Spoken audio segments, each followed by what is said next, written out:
My name is Jordan, Spartan number 113, and the story you're about to hear is my life and how I became known as the Phantom Spartan. I was born on Algolis in a small but well-established settlement. I only had a couple friends, but a loving family. From what I can remember, life was peaceful, and we were all happy. For me, that would change quickly when I went to sleep one night and woke up in an unknown facility. With no sign of my parents and an overwhelming sense of fear, I knew right then and there my life was over. I was immediately escorted by a soldier to a giant auditorium with 2 women standing at the front and dozens of kids. One of the women I would come to know as Dr. Halsey, and the other I would come to know as the AI Deja.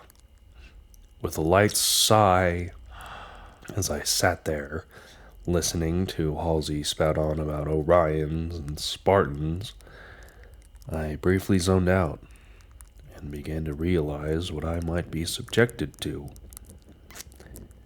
and knew I must go along with whatever I had to try and get out of this place. Little did I know, there was no escape, and I was about to go through hell. Days turned into months, and months turned into a blur.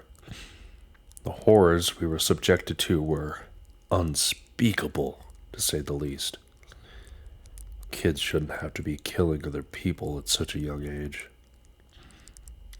Of course, the now famous John 117 was a big celebrity among the other kids, always leading the charge and making these horrible situations look like a cakewalk. There were even some kids that would fangirl over him.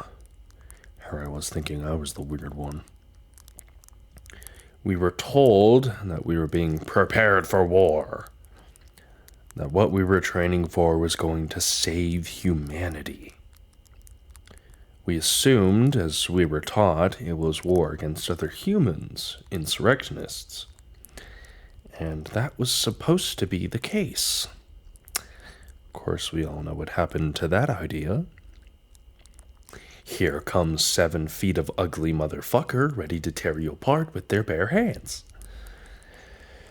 All that training, and we never thought we'd be fighting aliens. Now, I never really got along with the other kids, but I sure wasn't going to die like the other kids either. So I sat in the back, I watched the others, I learned from them, and succeeded in staying under the radar. So far under the radar, in fact, that the higher-ups would briefly forget I was even there. I would sometimes sneak an extra bit of food for myself, or even sneak off on my own. We were essentially raised in this facility. Why wouldn't I take notice of guard shifts, camera angles, and blind spots? Though I cooperated with the staff and the kids when I needed to, and typically kept my head down to survive our initial training.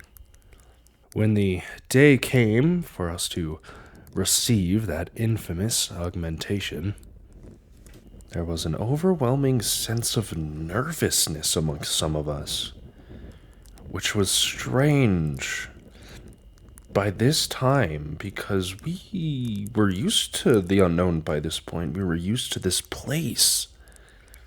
We were used to everything we'd been through. We'd ventured this far. Why were we feeling this way? Little did we know, that nervousness was justified.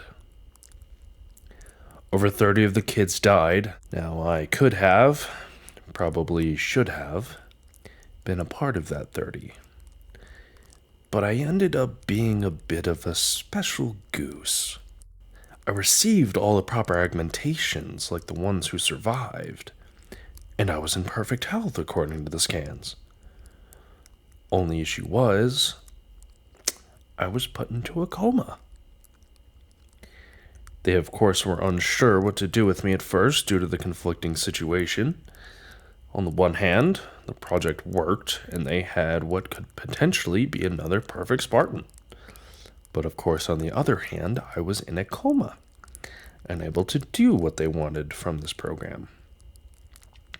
So, they classified me as KIA, even though I wasn't, kept me in their medical facility with a few staff members, and simply waited while the main bulk of staff continued to work on the remaining program. I would be in this coma for what was 3 weeks for the staff members, but for me, I thought I had just fallen asleep and woken up a while later. I knew I had fallen asleep because I was dreaming the whole time. I have always been self-aware when dreaming, but I typically just let them play out. I will admit, it was a nice break from training, though. Now, I don't know what happened in that dream. I still can't remember it. But when I awoke, I was in a frenzy. I'd shot straight up from laying down and was drenched in sweat.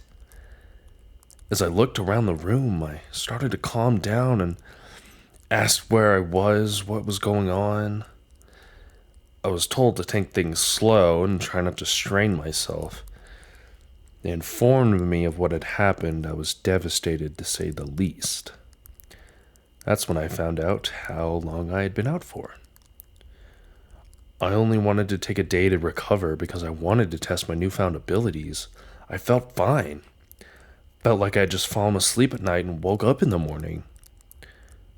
But the staff was ordered to take the process slow as to make sure I didn't fall into another coma. Alongside that, I was already KIA. I couldn't just continue like everything was fine. I couldn't join the other kids anymore. They had progressed too far at that point anyway.